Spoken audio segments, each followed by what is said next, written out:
permitido compartir acerca del candelero. Las primeras tres enseñanzas hablamos acerca del material del candelero, que es de oro, pero de oro puro. Hoy quisiera por lo menos hacer una visión panorámica del candelero y resaltar las primeras partes que el Señor dejó en las Escrituras, mostrándole las características del candelero. El candelero claramente es una iglesia local, pero la iglesia local debe ser edificada, labrada de cierta manera. Entonces vamos a leer Éxodo 25, verso 31. Vamos a ver las partes del candelero y vamos a comenzar a meditar, por lo menos por encima. Cada parte ciertamente daría para una enseñanza completa, pero como no tenemos el tiempo, vamos a hacer por lo menos un resumen hoy, amén, a manera de panorama. Entonces, Éxodo 25, verso 31 dice: harás además un candelero de oro puro, labrado a martillo se hará el candelero, su pie, su caña, sus copas, sus manzanas y sus flores serán de lo mismo. Y saldrán 6 brazos de sus lados, 3 brazos del candelero a un lado y 3 brazos al otro lado. Entonces el candelero más o menos tiene esta imagen. Si usted quiere lo puede estudiar ahí en adelante y puede estudiar Éxodo 37 y es más o menos así. Tenemos la base del candelero, que es el pie, tenemos la caña central, tenemos 6 brazos, 3 a derecha, 3 a izquierda. Tenemos que en cada brazo hay 3 copas de almendro, tenemos que en cada brazo hay una flor y tenemos que en la caña central hay 4 copas de almendro. Entonces tiene también sus tijeras, sus despabiladeras y sus lámparas. Pero entonces vamos a estudiar por lo menos los primeros 5 aspectos: el pie, la caña, las copas, las manzanas y las flores, porque vamos así como de afán. Lo primero que se nos dice es que el candelero debe ser labrado a martillo. Entonces vamos a leer rápidamente Jeremías. No vamos a perder ahí Éxodo porque vamos a estar mirando varias cosas. Jeremías, allí el profeta nos habla qué es el martillo con el cual Dios labra su iglesia, Dios forma su iglesia. Jeremías capítulo 23, verso 28. Cuando tú lees el contexto del capítulo, nos está hablando de los falsos profetas, aquellos que hablan de sus sueños, aquellos que profetizan de su corazón, aquellos que aman el lucro. Y es curioso que en medio de ese contexto el Señor nos hable del martillo. ¿Por qué? Porque ciertamente la iglesia es edificada por medio de la predicación de la palabra. Si nosotros tenemos visión espiritual y vemos lo que para Dios es su iglesia y de alguna manera comenzamos a enseñarlo, esa palabra tiene un poder, tiene el poder de producir lo que Dios ha querido en su corazón. Pero también tenemos el problema que cuando no hay visión, el pueblo se extravía. Entonces los falsos profetas muchas veces, queriendo servirle a Dios, edifican lo que hay en sus corazones. Pero a pesar de que haya una edificación falsa, gobernada por la mente y el deseo de hombres propios, Dios dice que tiene que ver lo falso con lo verdadero. Así como hay algo falso y hay profetas falsos, también hay verdaderos profetas. También hay hombres que han visto, también hay hombres que Dios les ha dado revelación acerca de lo que es su iglesia y lo que Él quiere para su iglesia. Entonces esos hombres que Dios precisa levantar en medio nuestro, tienen el llamado, el mandamiento de Dios de formar a la iglesia a través de la palabra. Todas las cosas que vamos a hablar son formadas por la palabra de Dios, que es su martillo. Entonces mira lo que dice en el verso 28. El profeta que tuviere un sueño, cuente el sueño. Y aquel a quien fuere mi palabra, cuente mi palabra verdadera. ¿Qué tiene que ver la paja con el trigo, dice Jehová? ¿No es mi palabra como fuego, dice Jehová, y como martillo que quebranta la piedra? Entonces, la palabra de Dios es ese martillo que Dios usa para formar todas las cosas genuinas en la iglesia. No es que a veces nosotros tenemos el deseo de que en la localidad de nosotros haya ancianos, haya un presbiterio. Entonces vamos a reunirnos y vamos a escoger los ancianos. No es así, hermano. Si queremos ancianos, debemos estudiar qué son los ancianos en la iglesia, las características de la iglesia, qué debe tener un anciano, cuáles son sus características, sus frutos, su vida, su familia, porque eso lo dice la palabra. Entonces la palabra comienza a martillar y nos damos cuenta que muchos no estamos preparados para ser ancianos. Entonces Dios tiene que darle forma a la iglesia, pero esa forma que Dios le va a dar a la iglesia es por su palabra. Toda obra fuera de la palabra de Dios es una obra producida por el corazón del hombre. Cuando no hay revelación por la palabra de Dios, generalmente los hombres tienden a trabajar en su carne, hermano. Entonces precisamos primeramente que Dios nos muestre que es un candelero para que a través de lo que la palabra nos comienza a revelar, comencemos a obedecer y a servir conforme al modelo revelado. No conforme a lo que yo creo que es una iglesia, no conforme a la tradición actual de la iglesia, sino conforme a lo que dice la Biblia. Amén. Entonces el martillo con el cual el Señor va a formar su iglesia es su palabra, que a veces tiene que romper terriblemente nuestra tradición evangélica. ¿Cuántos queriendo servir a Dios le están sirviendo a una tradición que no tiene ningún sustento en la Biblia? Como un día le dije a un pastor, me dijo, es que usted se reúne como una secta. Le dije, el problema es que en la secta que yo me reúno, con la que estamos procurando avanzar, se encuentra en todo el Nuevo Testamento. Muéstreme su iglesia, muéstreme el nombre de su iglesia, muéstreme la manera, la organización de su iglesia con la Biblia. Labrada a martillo. Sí, volvamos a Éxodo. Labrada a martillo se hará el candelero. Su pie, lo primero que la Biblia nos muestra es acerca del pie. Vamos a leer primero a los Corintios capítulo 1, aunque es un asunto que tú encuentras generalmente casi en todas las epístolas de Pablo. Primero a los Corintios capítulo 1, dice, Pablo, llamado a ser apóstol de Jesucristo por la voluntad de Dios, y el hermano Sóstenes, a la iglesia de Dios. El pie nos habla de dónde está puesto el candelero. A la iglesia de Dios que está en Corinto. Ese es el pie, hermano. El pie es el lugar geográficamente donde Dios puso su iglesia. A la iglesia en Éfeso, a la iglesia en Esmirna, a la iglesia en Pérgamo, a la iglesia en Tiatira. Una iglesia. ¿En dónde? En el lugar donde Dios la ha puesto. ¿Sí? No varias iglesias, no varias denominaciones, no varios grupos. Una iglesia en un solo lugar buscando establecer el reino de Dios en ese lugar. Venga a nosotros tu reino. ¿Pero a dónde? A nosotros. ¿Y dónde estamos nosotros? En ciudades, en pueblos, en aldeas. El pie nos habla del territorio donde Dios pone su candelero. Como antes cuando un país iba a la guerra y conquistaba, allí ponía su bandera. ¿Cómo sabemos que el reino de Dios está avanzando? Porque Dios ha puesto no su bandera, sino su candelero en un lugar. En este caso, la iglesia en Corinto.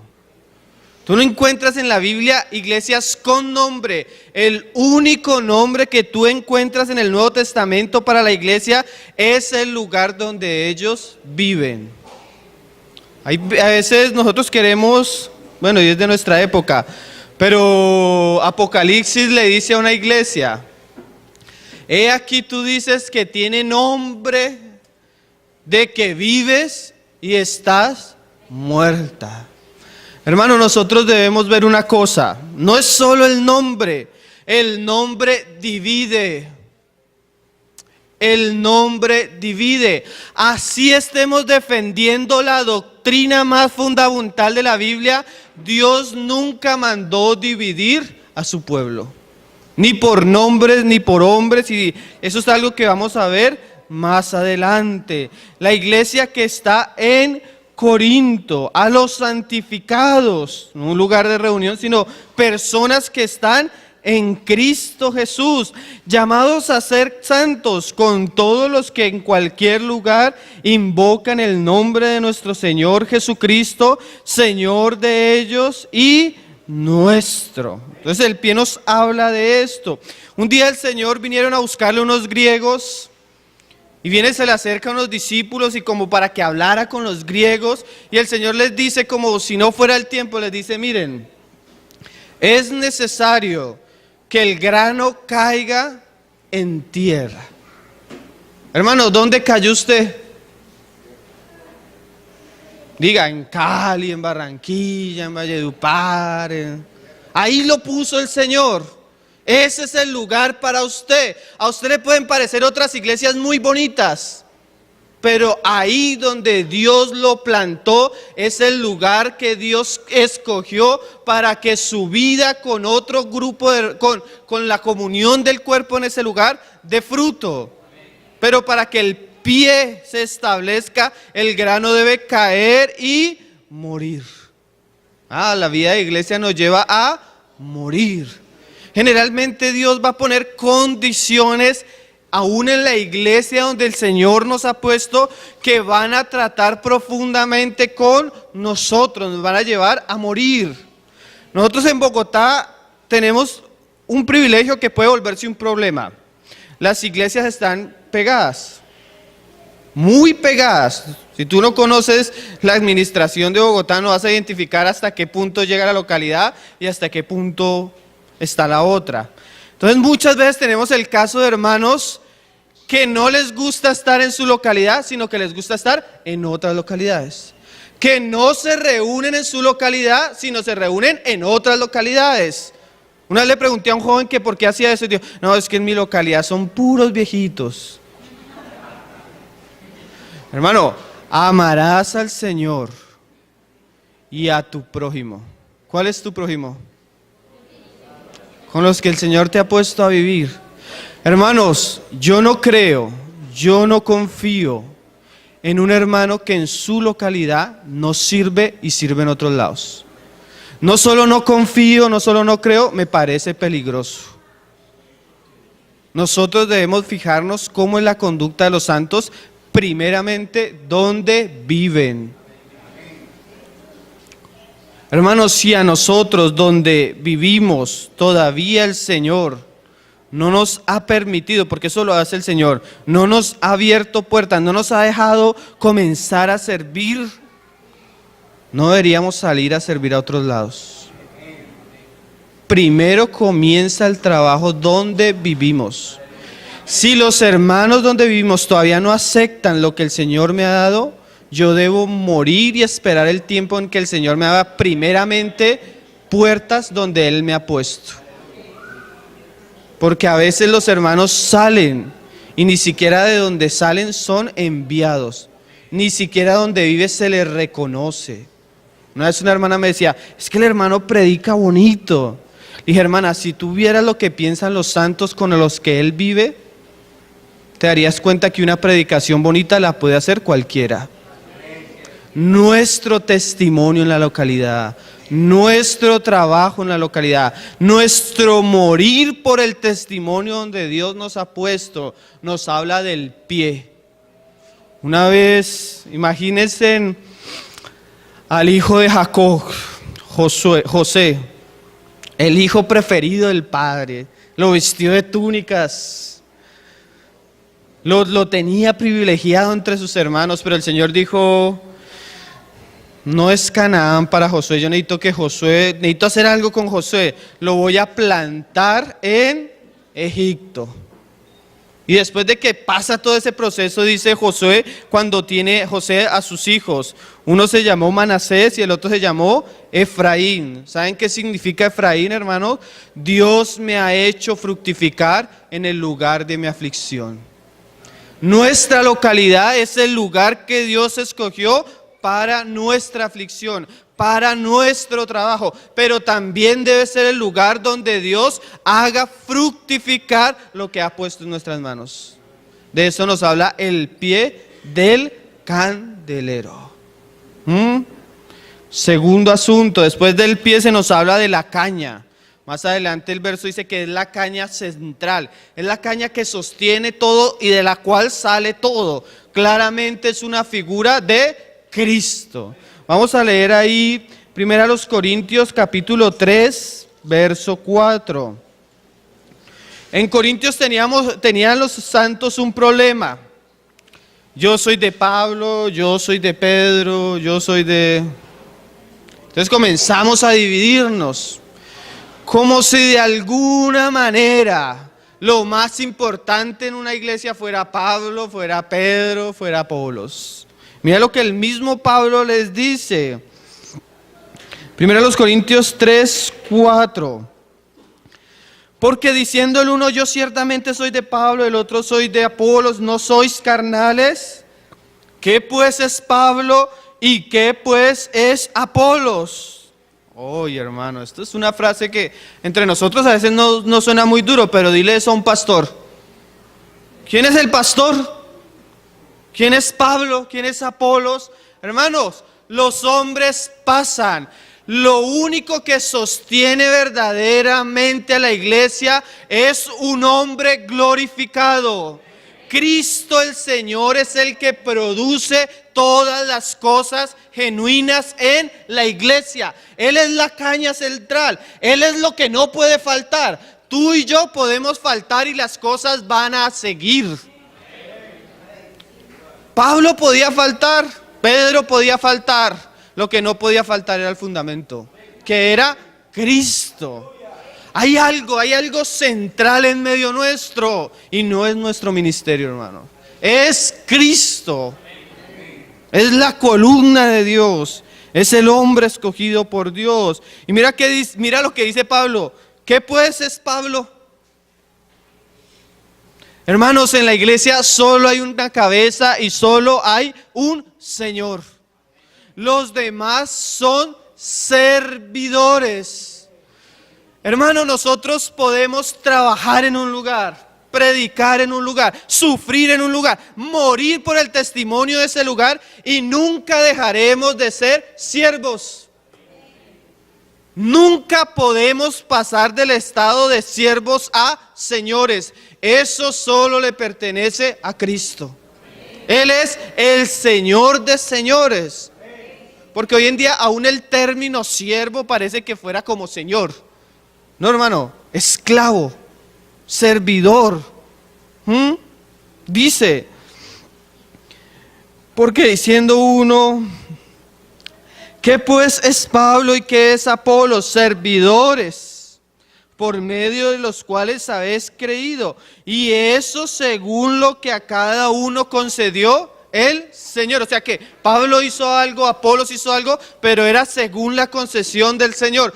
Todo lo que vive la iglesia es por obra de gracia de Cristo. Hechos dice que la iglesia crecía, pero también dice que el Señor era el que añadía. O sea, la iglesia no puede crecer si no es una obra de Cristo. Nosotros podemos hacer muchas cosas, pero Pablo va a decir, pero el crecimiento lo da Dios. O sea, el que sostiene todas las cosas es Cristo. Imagínate la iglesia dependiera de nosotros, hermano. Nosotros a veces estamos en el tercer cielo, pero a veces también estamos como Pedro negando al Señor. Somos inestables, problemáticos. A veces el Señor nos quita, a veces estamos contentos, a veces estamos alegres. Dios no podía confiar su iglesia a nosotros mismos, hermano. Realmente Dios encargó a su Hijo. Y es preciosa la visión de Apocalipsis 2 y 3. Porque aunque los candeleros están viviendo todos los desafíos que están viviendo, hay uno glorificado en medio de ellos. Eso es la caña central, ese es Cristo. Mira lo que dice en otro lugar, ahí más adelante en Colosenses. Colosenses capítulo 1. verso 15. Dice: Él es la imagen del Dios invisible. Todo lo que Dios ha revelado, todo lo que Dios ha mostrado, todas las apariciones que Dios tuvo en el Antiguo Testamento eran una persona, era Cristo. El primogénito de toda creación. No que Él haya sido la primera criatura que Dios creó, sino que Él era el centro de la creación, la intención de la creación. Todo fue creado para Él. Más adelante lo dice. Dice: porque en Él fueron creadas todas las cosas, las que hay en los cielos y las que hay en la tierra, visibles, invisibles, sean tronos, sean dominios, sean principados, sean potestades. Todo fue creado por medio de Él y para Él. O sea, todo, eso incluye la iglesia, hermano. Fue creada para Él, no para nosotros, no para promoción nuestra. Y aunque se satisfacen nuestras necesidades, el fin de la iglesia es Cristo. Y eso se caracteriza, hermano, por la predicación. ¿Cómo yo sé que una iglesia está girando en torno a Cristo? Por la palabra que circula en medio de ellos. Hermanos, a veces aún entre nosotros comenzamos a girar en torno a la visión de la iglesia. Y hermanos, solo hablan de la iglesia, y la comunión de la iglesia, y la iglesia, y la iglesia. Y la iglesia es preciosa cuando es una novia preparada para Cristo, cuando vive en pos de Cristo, cuando honra a Cristo y cuando se predica a Cristo en medio de ella. ¿Sí? Para Él. Y Él, ¿pero de quién estamos hablando? Él es antes de todas las cosas, antes de toda creación. Y todas las cosas en Él subsisten. O sea, todo lo que existe permanece aún por Cristo. Y Él es la cabeza del cuerpo, que es la iglesia. Cuando tú comienzas a escuchar este lenguaje, ¿con quién pudieras poner a tú a Cristo? Como hizo Pedro con Elías, con Moisés, con Juan el Bautista, con Pablo. Hermano, cuando tú pones a Cristo, no hay ningún hombre, ninguno, hermano, que esté cerca a la medida de quién es Él. Por eso a Él el Padre lo escogió para ponerlo sobre todas las cosas. Y Él es la cabeza del cuerpo, que es la iglesia. El que es el fundamento es la cabeza. Nos habla del gobierno y de lo que sostiene todas las cosas en la iglesia. Hermano, nosotros nos alejamos de Cristo y dejamos de ser la iglesia. Mi hermano, todo lo que hacemos es porque estamos unidos a Cristo, porque permanecemos en Cristo. Una vez tú te desvinculas de tu relación o la iglesia se desvincula de Cristo, lo ha perdido todo. Todo. Independientemente sea el asunto que ella esté girando. Cristo es lo que le da valor y sostiene todas las cosas genuinas de la iglesia. Para que Él tenga en todo la preeminencia, por cuanto agradó al Padre que en Él habitase toda plenitud. Y eso es precioso cuando tú miras Apocalipsis 2 y 3. Todas las necesidades de la iglesia son suplidas por la revelación de Cristo. Cada necesidad nos muestra que hay una falta de Cristo en nosotros. Y Cristo lo suple todo. Él es la plenitud. Entonces, el pie y la caña central, que es Cristo. El que sostiene el testimonio de Dios en un lugar determinado. Ahora, después de la caña, si usted se fija, siguen las copas. Las copas son copas de almendro. El almendro es bastante interesante. Las copas de almendro nos hablan de la autoridad delegada de Dios en su pueblo. Aunque Cristo es la cabeza de la iglesia, aunque Cristo es el centro y el fundamento, aunque Él tiene la preeminencia, cuando Él resucitó, Él dio apóstoles, profetas, pastores, maestros y evangelistas. El mismo que resucitó, el mismo que nos dio autoridades. Porque a veces pensamos que como Cristo es la cabeza, nosotros podemos volver la iglesia una carnocracia.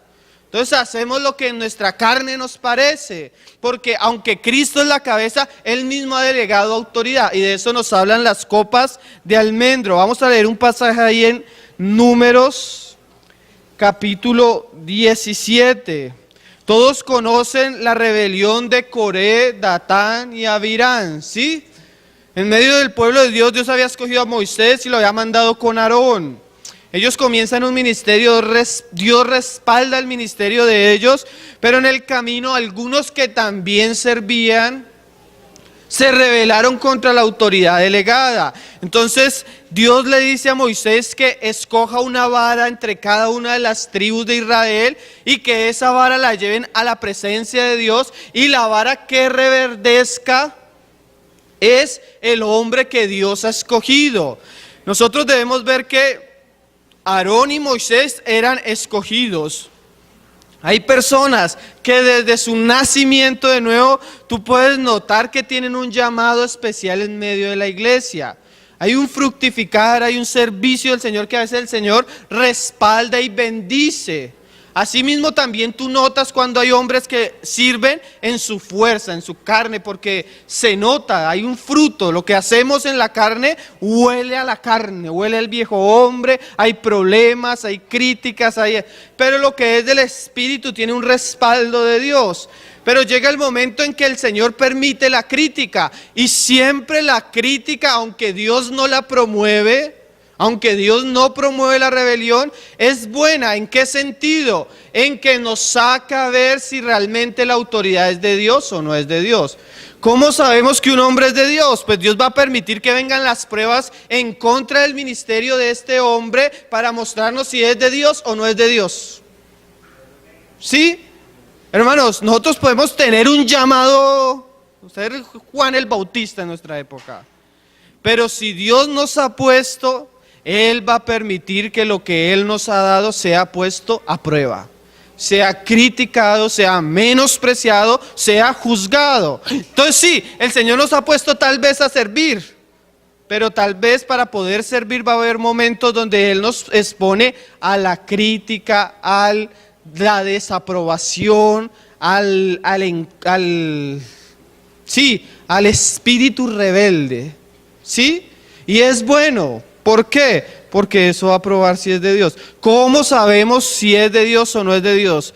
Porque a pesar de que pasa por un proceso de muerte, hay resurrección. O sea, la persona pasa, pero aún pasando en medio de esa situación, florece, fructifica. Dios hace cosas mucho más preciosas y mucho más de valor con ella. Míralo cómo pasó ahí en el verso 8. En el 17:7, y Moisés puso las varas delante de Jehová en el tabernáculo del testimonio. Y aconteció que el día siguiente vino Moisés al tabernáculo de testimonio, y he aquí que la vara de Aarón de la casa de Leví había reverdecido. Hay un folleto muy bueno de Watchman Nee que habla de la noche, de esa noche que pasa la vara de Aarón. Porque hermanos, es verdad, a veces el Señor nos llama, pero a veces debemos estar dispuestos a pasar noches. Los que han de servir tienen que estar dispuestos a callarse. Los que han de servir tienen que estar dispuestos a ser puestos a un lado. Los que han de servir deben estar dispuestos a ser menospreciados. ¿Sí?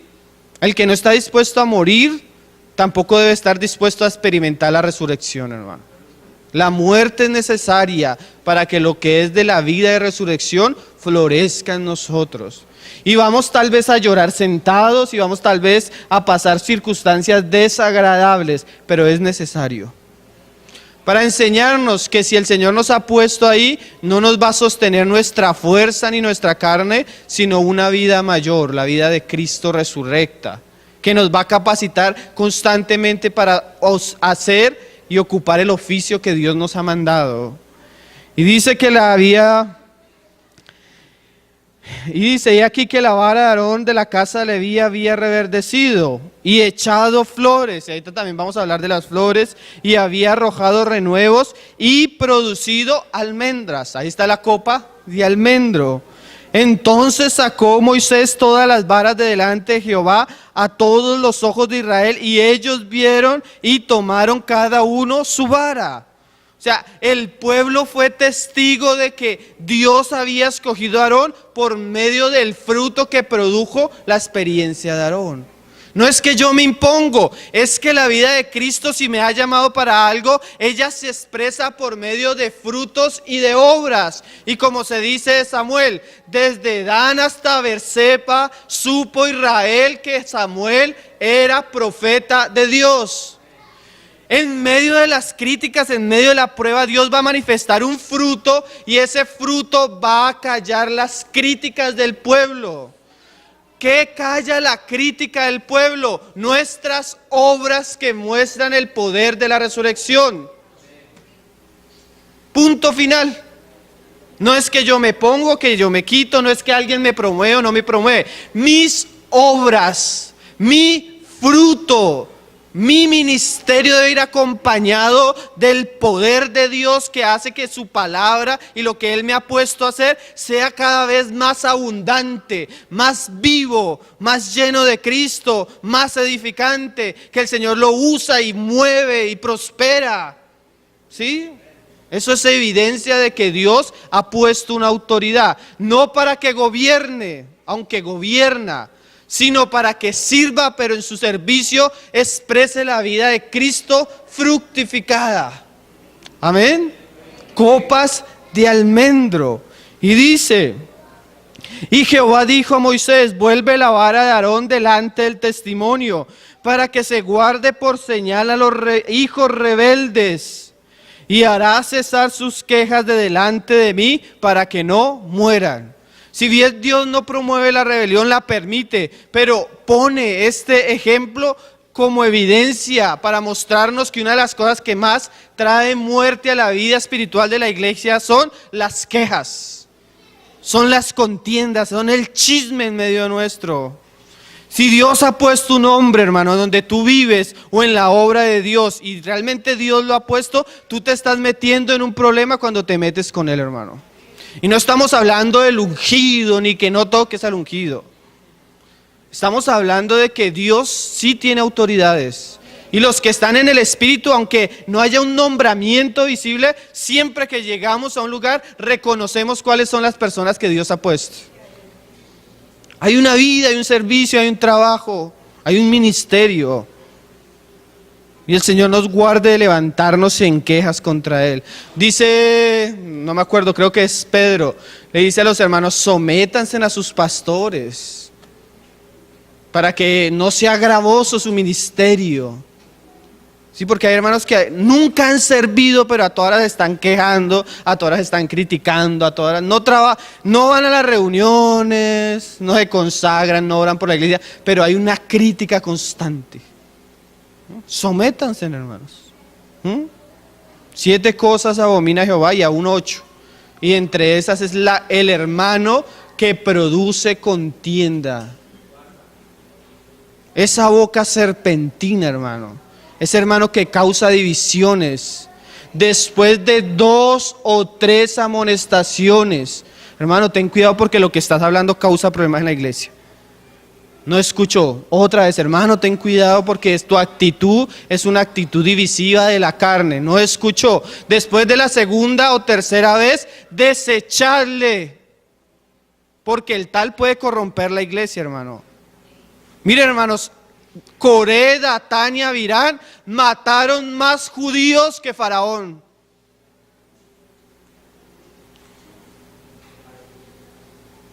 La rebelión puede destruir la iglesia, hermano. Puede acabar iglesias completas. dividir países completos, romper nuestros vínculos. Lo que no hace el diablo lo hizo Coré, Datán y Abiram.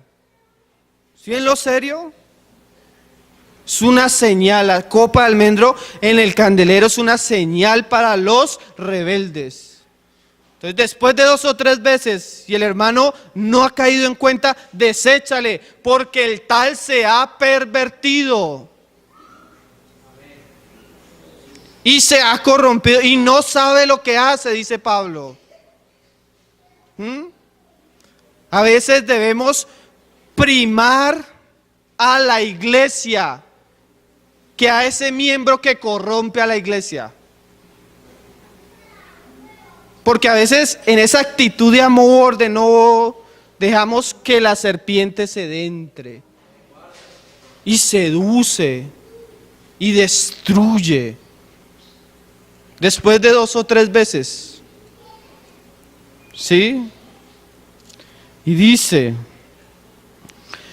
entonces sacó Moisés todas las varas de delante de Jehová a todos los hijos de Israel, y ellos lo vieron y lo tomaron cada uno. Y Jehová dijo a Moisés: vuelve la vara de Aarón delante del testimonio, para que se guarde por señal a los hijos rebeldes, y hará cesar sus quejas de delante de mí, para que no mueran.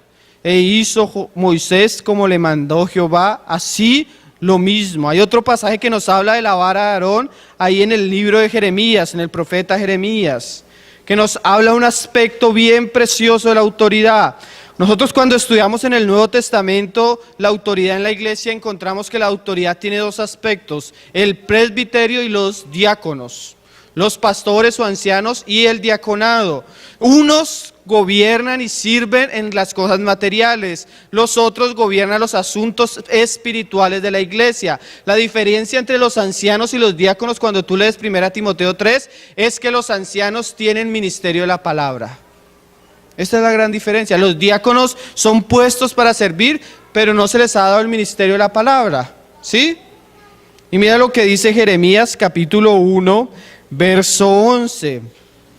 La palabra de Jehová vino a mí diciendo: ¿qué ves tú, Jeremías? Y dije: veo una vara de almendro. Y me dijo Jehová: bien has visto, porque yo apresuro mi palabra para ponerla por obra. O sea que el ministerio de la palabra nos muestra que hay un ministerio de autoridad. ¿Por qué? Porque la autoridad que nosotros tenemos no es nata en nosotros, sino proviene de Dios. Pero la autoridad que tenemos, que proviene de Dios, proviene en la medida que estamos sobre las Escrituras. En la medida que tú puedes someterte a un hermano que el Señor ha puesto mientras él esté en las Escrituras. Cuando el hermano se sale de las Escrituras, pierde la autoridad de Dios. Totalmente, hermano. Tú te debes someter a un hombre mientras él diga: así ha dicho Jehová. En el momento que él se sale de las Escrituras, pierde su autoridad, porque la autoridad no es propia. Entonces, hermanos, todo lo que hacemos debe estar encaminado, sujetado a la palabra de Dios. No nos interesan sus sueños, hermano, ni sus revelaciones. Aunque Dios las puede traer, nunca eso puede quitar de un lado o ponerse por encima de la palabra. Entonces la hermanita: ay, hermano, es que el Señor me dio una revelación de que yo era maestra. Hermana, pero la palabra dice que el Señor no le dio el ministerio de la palabra a la mujer. Entonces, ¿a quién le creo? Escribe una carta y la anexamos con tus visiones. Hermanos, suena chistoso, pero en nuestros días la iglesia se edifica a pura punta de sueños y visiones. Y no hay palabra. Entonces la copa de almendro nos habla de la autoridad delegada de Dios, sujeta a la palabra que Él da y para ponerla por obra, que apresura. A veces sí, a veces la iglesia tiene que ir madurando para que la palabra vaya viniendo, pero también es verdad que la obediencia a la palabra nos va volviendo maduros. ¿Qué es eso? Si yo veo que en la palabra todas las iglesias partían el pan cada primer domingo, cada domingo, ¿qué debe hacer la iglesia? Sujetarse y buscar en la práctica obedecer lo que dice la palabra. ¿Sí? Y en la medida que la iglesia va siendo obediente a lo que dice la palabra, Dios nos va dando cada vez más claridad. Aquel siervo que se dispuso y hizo conforme a la voluntad de su Señor, ese recibirá recompensa. Generalmente en la iglesia no todos están dispuestos a obedecer a Dios y la palabra. Pero ese remanente que está viendo, que está orando y que está procurando que se haga lo que el Señor ha mandado, generalmente esos son los que el peso de la autoridad va a caer sobre ellos. Entonces, las copas de almendro, tenemos el pie del candelero, la caña central y las copas de almendro. Las copas de almendro habían 6 brazos, ¿no? Cada brazo tenía 3 copas de almendro, o sea, 6 por 3, 18. Y la caña central tenía 4 copas de almendro. 18 más 4, 22. Eso nos habla de la plenitud de la autoridad de Cristo en la iglesia, porque Cristo es el alfa y la omega, y el número 22 es el número del alfabeto hebreo. Entonces yo soy el alfa y la omega, y yo doy, Cristo dice, toda autoridad me es dada en los cielos, en la tierra, por tanto, id. O sea, hombres y mujeres que en un lugar, sean 2 o sean 3, se reúnen en el nombre de Cristo. Y el nombre nos habla de la autoridad. Cuando tú te reúnes con un hermano, así sean 2, 4, 50, en un lugar a invocar el nombre del Señor, tú debes ser consciente que estás bajo la autoridad de aquel que es Señor de señores y Rey de reyes. Eso vuelve la iglesia del Señor algo solemne, hermano. Algo de reverencia, algo donde nos debemos quitar el calzado y saber que cada vez que nos reunimos, que cada vez que estamos juntos es tierra santa.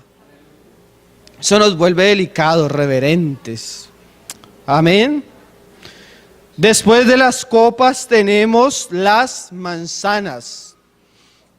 El candelero tenía 6 brazos, cada brazo tenía una manzana, o sea, 6 manzanas, pero en la caña central donde se unía el brazo de izquierda y el brazo de derecha había otra manzana. ¿De qué nos habla esto? Nosotros estamos puestos en Cristo, amén. Y en la medida que yo estoy cerca de Cristo, pues estoy cerca de los que son de Cristo. El brazo de derecha se encuentra con el brazo de izquierda, pero se encuentran en la manzana. Es como cuando usted va a soldar algo, va a unir 2 partes, en la parte donde usted solda queda un anillo más grueso, y eso le da solidez a las 2 partes unidas. ¿Cómo va a ser Dios para que yo pueda estar junto a ti de una manera sólida y que eso no se rompa? En la manzana. La manzana nos habla de fruto. Y fruto en relación a la madurez espiritual. Ayer nuestro hermano decía, imagínense, 2 soldados que se van a ir a la guerra a pelear en el nombre de Jehová, peleando entre ellos. Hermano, no os pude hablar como espirituales, porque he sabido, porque los problemas se saben, hermano. Es increíble, no corre el evangelio como corren los problemas. Y hoy con el internet, he sabido que entre vosotros hay divisiones. ¿Qué muestran las divisiones y los problemas? Que somos, ¿qué? Niños. O sea que no hay fruto, no hay madurez. Vamos a leer unos pasajes. Gálatas capítulo 2, verso 22. No, primero leamos Corintios, que es el pasaje donde decíamos que había problemas terribles. Hermano, lo primero que podemos decir es que la manzana nos habla de un fruto. Un fruto no se produce de la noche a la mañana.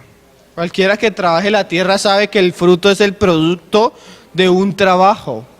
Gálatas nos va a hablar que el fruto es el producto de andar en el Espíritu. Yo creí, y cuando creí, el amor de Dios ha sido derramado en nuestros corazones por el Espíritu Santo. Pero ese árbol que tiene en su naturaleza, como nos enseñaban ayer, toda la capacidad de producir según su simiente, tiene que pasar por un proceso para que él pueda dar fruto, ¿sí?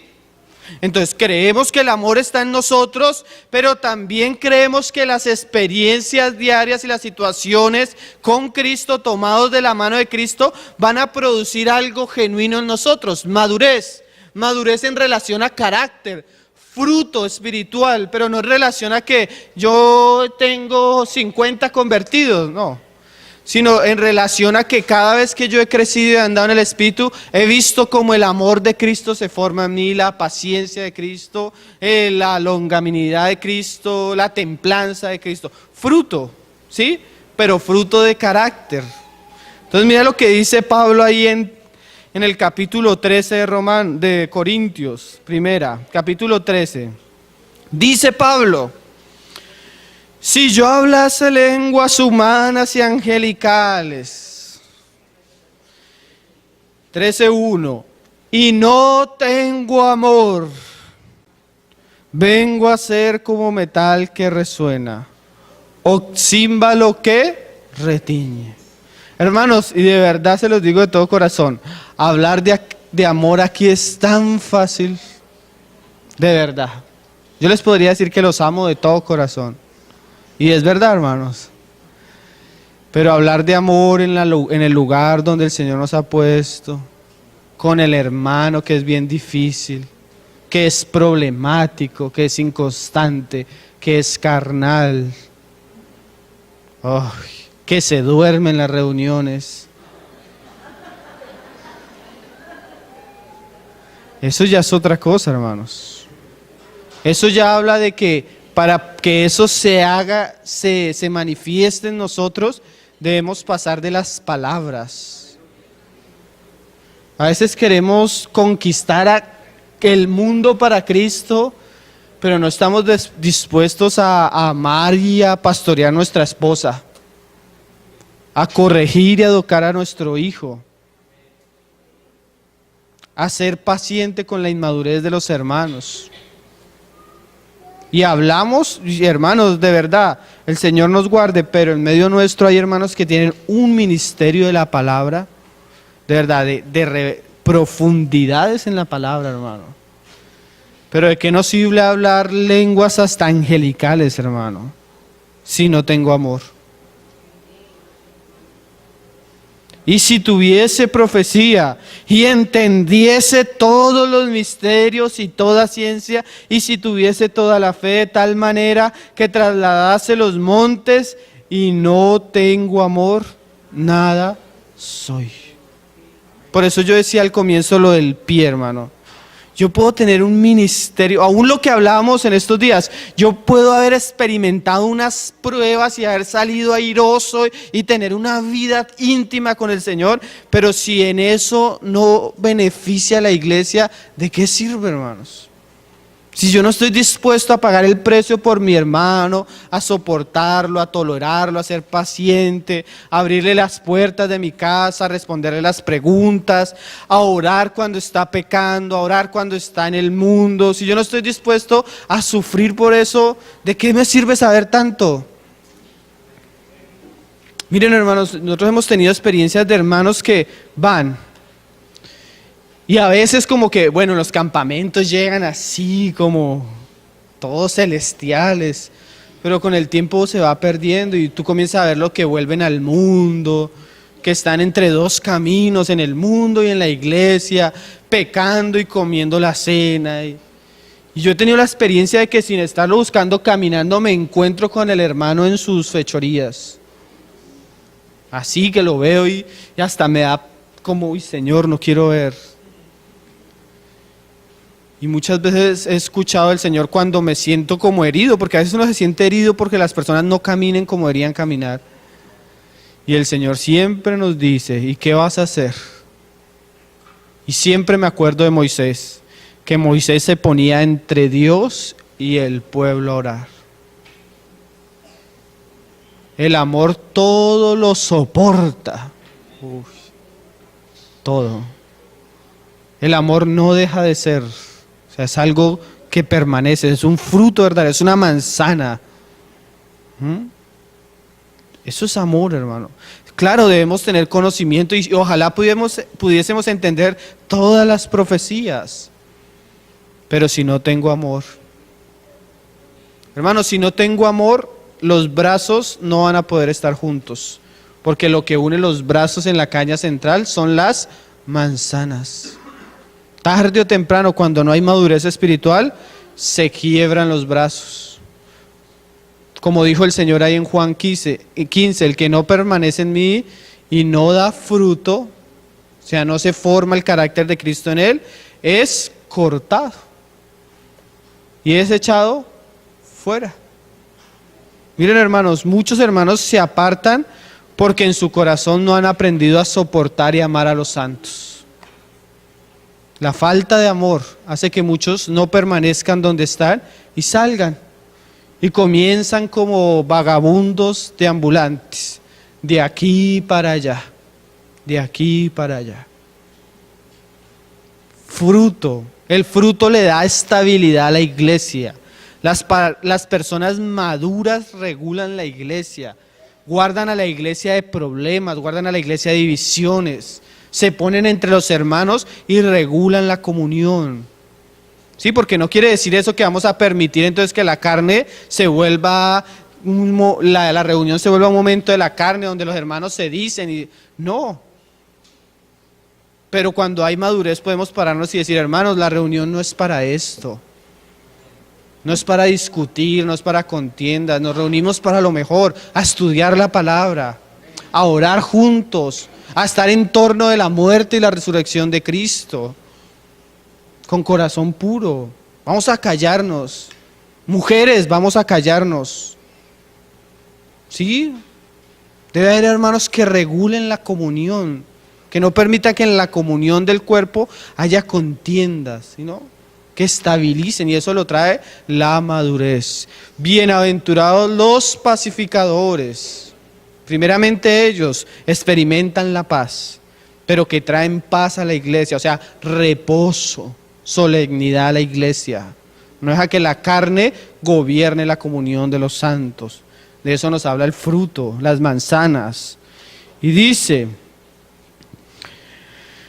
de tal manera que trasladase los montes y no tengo amor, nada soy. Si repartiese todos mis bienes para dar de comer a los pobres y si entregase mi cuerpo para ser quemado y no tengo amor, de nada me sirve. Imagínate que venga la tribulación y alguien dispuesto a ir a morir por Cristo, pero ese que estuvo dispuesto a ir a morir por Cristo no estuvo dispuesto a reunirse con los hermanos con los que vivía.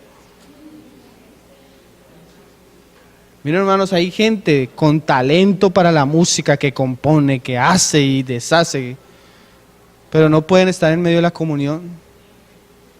Yo conozco hermanos, que no pueden estar en medio de la comunión y traen predicadores y andan de aquí para allá y donde viven no se reúnen, hermano. Eso es terrible, hermano, eso es anormal, eso es peligroso. El amor es sufrido, es benigno, el amor no tiene envidia. No es jactancioso, no se envanece, no hace nada indebido. Una persona que ama es una persona que pesa lo que va a hacer para no hacer daño. A veces nosotros hemos tenido la experiencia, hay un hermano que nunca va a las reuniones, pero el día que va es un problema. El día que va es un problema, hermano.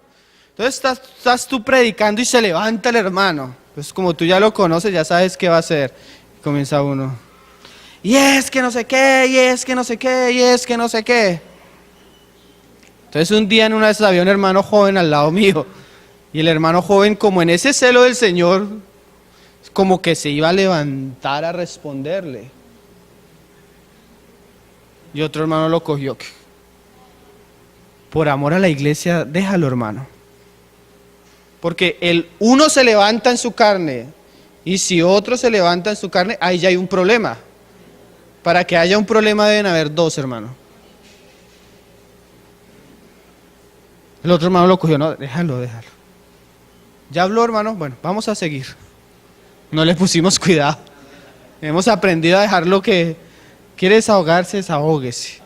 Pero la reunión sigue. A veces debemos no hacer nada indebido, hermano. ¿Por qué? Porque si alguien más se levanta a contradecirlo, hay hermanos nuevos. Y van a comenzar como un partido de tenis. Una vez en una reunión de mutualidad en un lugar, comenzaron a discutir dos hermanos. Y se levanta uno y dice, hermano, déjeme defenderme. Se volvió algo personal, hermano. Estaban discutiendo de una doctrina, pero se volvió algo de la carne. Eso es inmadurez. Cuando no aprendemos a callarnos es que somos inmaduros. Cuando no aprendemos a soportarnos es inmadurez. Aunque esté vestida de piedad. Porque a veces usamos cosas que dice en la Biblia para darle lugar a nuestra carne. El siervo de Dios no debe ser contencioso. Fruto espiritual, madurez. Y dice, no busca lo suyo, no se irrita, no guarda rencor. Uy, eso es tan importante, hermano. El hombre de Dios, el que tiene fruto, no es una persona amargada. Nosotros debemos volvernos como el otro hijo de José. ¿Saben cómo se llama el otro hijo de José? Uno se llama Efraín, Dios me ha hecho fructificar en el lugar de mi aflicción. El otro se llama Manasés. ¿Saben qué significa Manasés? Dios me ha hecho olvidar. Nosotros debemos volvernos olvidadizos. Perdonar, olvidar, porque a veces están los hermanos, ay, a usted no se le olvida, hermano, que usted hace 5 años hizo esto y esto. Así son los hogares, ¿no? A veces hay personas que tienen una memoria, la esposa. A usted no se olvide que cuando nos conocimos, usted esto y ¿se acuerda de eso? Mire, hermano, cuando usted no es una persona que perdona y olvida, generalmente usted es una persona amargada. Y hay una raíz de amargura que está destruyendo su vida espiritual. No solo lo está contaminando a usted, sino puede contaminar a otros. Aunque parezca espiritual, porque a veces hermanos dicen, pero es que aquí la Biblia dice, y comienza a hablar y tú notas que aunque la Biblia dice, el problema del hermano no es la situación de la iglesia, sino que en su corazón está amargado contra alguien. Fruto en la iglesia debe haber manzanas. Para poder estar juntos debe haber madurez, si no vamos a estar como un jardín de niños, peleándonos los unos a los otros. No se goza de la injusticia, mas se goza de la verdad. Todo lo sufre, todo lo cree, todo lo espera. ¿Cuántos somos conscientes que debemos llegar a algo que Dios ha prometido? Pero ¿cuántos somos conscientes que para llegar allá todavía nos falta camino y hay que esperar? Hay que esperar, hermano. Las cuestiones de Dios no se producen de la noche a la mañana.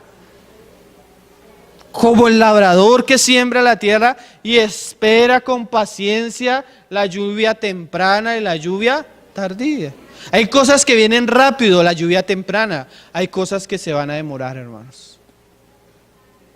Pero el que comenzó la buena obra la va a terminar. El amor nunca deja de ser, pero las profecías se acabarán y cesarán las lenguas y la ciencia se acabará. Entonces, hermanos, en la iglesia necesitamos que haya madurez, porque la madurez nos va a permitir estar juntos. Cada brazo tiene una manzana, son 6 manzanas. En la caña central hay 3 manzanas que unen los 3 brazos, los de la derecha y los de la izquierda. Sumándolas nos da 9 manzanas, que son los frutos del Espíritu. Gálatas 5. El otro aspecto, ya terminando, son las flores, ¿sí? El candelero tenía copas de almendra, tenía manzanas y tenía flores. Vamos a leer un pasaje en Cantar de los Cantares rápido. Cantar de los Cantares, capítulo 2. Las flores nos hablan de la belleza de Cristo en medio nuestro, pero ¿cuál es la belleza de Cristo en medio nuestro? Vamos a leer Cantar de los Cantares, capítulo 2. Dice, Cantar de los Cantares, capítulo 2, verso 2. Como el lirio es una flor. Como el lirio entre los espinos, así es mi amiga entre las doncellas. Entonces el Señor compara a su iglesia y debe pedir que en la iglesia haya flores. Vamos a Mateo capítulo 7. ¿De qué nos hablan esos lirios o de esas flores? Mateo 7. Mateo 6, perdón.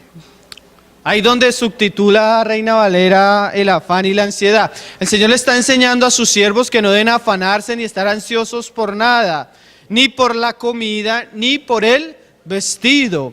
Pero cuando el Señor comienza a hablar del vestido, hace una comparación con las flores que nos va a servir para entender cuáles son las flores del candelero. Y dice, ahí en el verso 28, 6:28. Y por el vestido, ¿por qué os afanáis? Considerad los lirios del campo, cómo crecen, no trabajan ni hilan. Entonces, como hace la comparación entre el vestido y los lirios del campo, las flores. Y dice, pero os digo que ni aun Salomón con toda su gloria se vistió así como uno de ellos. Entonces compara la vestidura de Salomón con la gloria que tiene el lirio, ¿sí? Los campos. Entonces, ¿de qué nos habla las flores, los lirios en la vida de la iglesia? Nos habla de la vestidura o el revestido que Cristo quiere que sea manifestado en nosotros. ¿De qué nos hablan las vestiduras? Apocalipsis 19. Vamos leyéndolo para entenderlo. Apocalipsis 19. Verso 7, en la vestidura de la iglesia, que es mucho más preciosa que la de Salomón, es comparada con las flores. Apocalipsis 19, verso 7, dice, gocémonos y alegrémonos y démosle gloria, porque han llegado las bodas del Cordero y su esposa se ha preparado. ¿Ustedes se acuerdan la parábola de las bodas que llegaron? Comenzó las bodas y entra el Señor y ve a uno que no estaba vestido de bodas y lo mira y le dice, ¿y quién te permitió estar aquí? Entonces el hombre le dice como que, entonces el Señor lo ata y lo saca fuera de las bodas. ¿De qué nos habla el vestirnos? Ahí nos explica en el verso 8 y dice, y a ella, o sea, a la esposa, se le ha concedido. O sea, no es algo propio, es algo que Dios le concede. ¿Qué? Que se vista de lino fino, un lino más precioso que con el que se vistió Salomón. Limpio y resplandeciente, algo limpio, algo puro y que emana la gloria de Dios. ¿Qué es esto? Porque el lino fino es las acciones justas de los santos. O sea que una iglesia que tiene flores es una iglesia que tiene obras, acciones, el fruto, pero ya no en el sentido de la manzana de carácter, sino en el sentido de trabajo. Mira cómo lo dice Efesios capítulo 2, verso 9. Dice, vamos a leerlo desde el 8. Porque por gracia sois salvos, por medio de la fe, y esto no de vosotros, pues es don de Dios. ¿Cuántos saben que somos salvos? ¿Y cuántos saben que no hicieron nada por eso? Todo lo hizo Cristo, hermanos. Por gracia. No lo merecíamos, pero Dios lo hizo. No por obras, ni hay que añadirle a la salvación obras, para que nadie se gloríe. ¿Por qué? Porque Dios va a dejar que la obra de su Hijo sea perfecta y completa para que nadie diga que le ayudó. Todo lo hizo Cristo en la cruz, consumado es. Pero hermano, una cosa es que seamos salvos por obras y otra cosa es que ya como creyentes no obremos. Santiago dice que una fe que no obra es una fe muerta, no para salvación. Pero de verdad Dios quiere que expresemos la gloria de su vida. Y esa gloria es como un vestido, como algo que hermosea nuestra fe. Las iglesias genuinas deben tener obras. Y dice, porque somos hechura suya, creados en Cristo Jesús para buenas obras.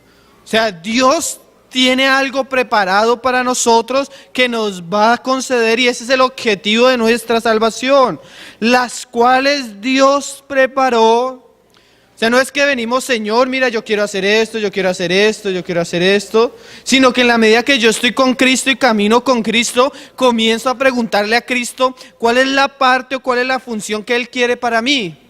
No todos son maestros, no son todos apóstoles, no son todos evangelistas, pero sí sabemos que cada uno de nosotros tiene una responsabilidad y hemos sido llamados para un trabajo, sea cual sea. Ese trabajo Dios nos lo permite como una concesión, algo que Él ha preparado que va a beneficiar su reino. Y dice, creado en Cristo Jesús para buenas obras, las cuales Dios preparó de antemano para que anduviésemos en ellas. Y esa palabra, anduviésemos, hermano. Una obra genuina, una obra verdadera, es una obra que tiene la característica que es permanente. Es un andar constantemente sirviendo al Señor. Claro, como decíamos en Apocalipsis, algo limpio y resplandeciente, pero permanente, constante, ocupados. Hay un trabajo, a veces debemos disponer nuestras manos, a veces debemos trasnocharnos, a veces debemos disponer de nuestro dinero, de nuestra vida, de nuestras casas, para que la obra del Señor prospere. Hermano, las obras se ven. Hay casas, a mí me sorprende llegar a la casa de un hermano y los frutos del ministerio del trabajo del hermano se ven. Hay trabajo, hay sacrificio, hay pestañas quemándose, hay hermanos trasnochando, hay hermanos invirtiendo su dinero, invirtiendo su tiempo, sus casas, toda su vida en pro de que la iglesia pueda recibir lo que Dios ha preparado para ella. Y eso se ve como cuando tú ves un resplandor, y eso tú ves a Cristo en el trabajo de los hermanos. No es solo hablar. A veces debemos trabajar. ¿Ustedes han visto una persona que trabaja en construcción?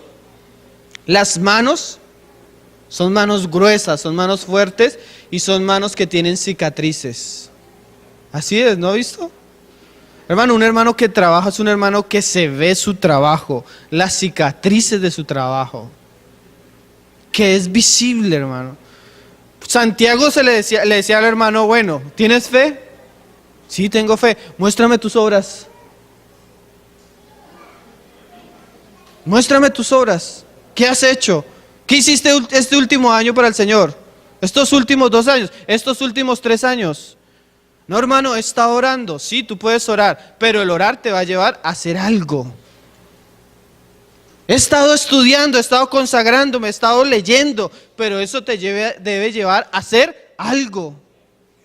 Yo no conozco, yo he leído muchas biografías, misioneros, reformadores, y todos esos hombres piadosos que se levantaban a orar, que no los sorprendía el sol sin que estuvieran orando, todos esos hombres, sus vidas fueron acompañadas de trabajos. En lo que fuera, sus vidas, su ministerio tenía un fruto visible. Había acompañado por obras. Hay hermanas, en Bogotá tenemos hermanas que de verdad todos los días se acuestan a las 4 de la mañana transcribiendo predicaciones. Esos libros que muchas veces tú recibes, sí, uno predicó, pero otro transcribió, otro editó, otro reeditó y otro puso el dinero para que se repartiera y tú lo pudieras recibir gratis. ¿Cuántos trabajaron ahí? Eso es un fruto, eso es un trabajo. Ese no es el único fruto, hay muchos más. Pero de eso nos hablan las flores. Hermano, la iglesia, y esto lo digo con todo temor, hermano. En la iglesia hay muchas necesidades, hay pobres, hay viudas, pero la iglesia, los hermanos de la iglesia y el dinero de la iglesia debe girar en pro primeramente de la obra del Señor. El Señor dijo, los pobres siempre los tendréis, pero hay cosas que no vamos a tener tiempo para hacerlas después. El Señor le dijo a la mujer que derramó el vaso de alabastro, bien has hecho, porque ya después no lo podrías hacer. Tenemos tiempo para invertir nuestra vida, nuestra casa, nuestro dinero, nuestros asuntos en la obra del Señor. El Señor dijo, trabajad mientras es de día, porque llegará el tiempo que vosotros queréis trabajar y no podréis. Cada vez está más cerca el tiempo donde nosotros, aunque así queramos, ya no vamos a poder trabajar, hermano. Vienen tiempos difíciles para la iglesia. Y este es el tiempo para trabajar. Y el trabajar implica tiempo, hermano. Perseverancia, constancia. Ni siquiera para los hombres, para Dios. ¿En lo qué? ¿En qué? En lo que Dios nos ha puesto. Hermanos, ¿qué tal te pareció Cartagena, hermano? Muy bonito. Seguramente Valledupar me va a parecer más bonito, no sé. Pero no vinimos a pasear, hermano. De todo corazón se los digo a los hermanos que nos invitaron, no vinimos a pasear. Que el Señor nos permita trabajar, hermano, mientras podemos trabajar. Porque no hay tiempo, hermanos. Queremos descansar, queremos estar cómodos, ya viene el milenio. Mientras tanto es tiempo para trabajar. Esas son las flores de la iglesia, las obras de los santos.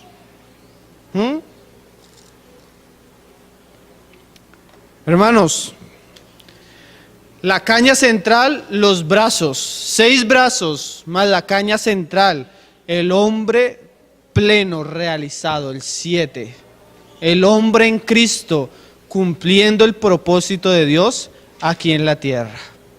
Vamos a dejarlo hasta ahí. Hay más detalles, pero por el tiempo no alcanzamos, hermano. Oremos. Padre Santo, te damos gracias en esta mañana, Señor. Te damos gracias por tu palabra, gracias por lo que nos permites mirar, lo que nos permites considerar, Señor. Te pedimos de todo corazón, Señor, que en medio nuestro tú levantes candeleros, Señor. Candeleros conforme al modelo bíblico, Señor. Danos la gracia, la sabiduría, la perseverancia, Señor, para que en medio nuestro tus iglesias crezcan, Señor. Tus iglesias sean formadas y labradas según lo que hay en tu corazón, Señor. Glorifica tu nombre, Señor, en medio de la tierra, y haz que tu candelero sea puesto encima de la mesa y alumbre a todos los que están en casa, Señor. Oramos para que la luz tuya conquiste primeramente a los de nuestra casa, Señor. Aquellos que vivimos con ellos, Señor. Oramos porque la luz de tu Espíritu conquiste el lugar donde tú nos has puesto, Señor. Hacemos memoria del lugar donde vivimos, Señor. Oramos por nuestra ciudad, oramos por nuestra localidad, Señor. Para que tú hagas una obra genuina allí, Señor.